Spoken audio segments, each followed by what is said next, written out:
So I think it makes sense if we differentiate the V Max Plus from the V Max. Let's compare the top specs of the V Max Plus with that of the V Max to point out the differences, and of course if there are any similarities between both 5G rugged phones.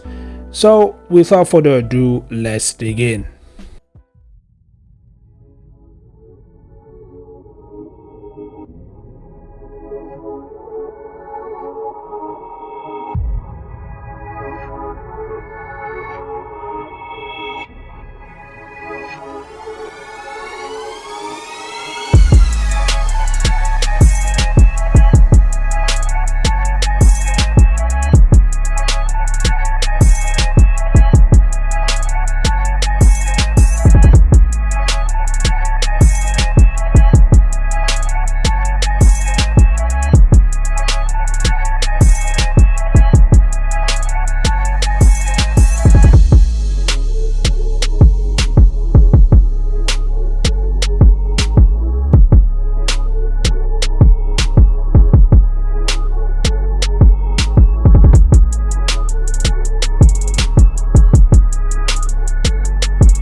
So there we go, guys, the V Max Plus versus the V Max. As you can see, the V Max Plus is a much more better device.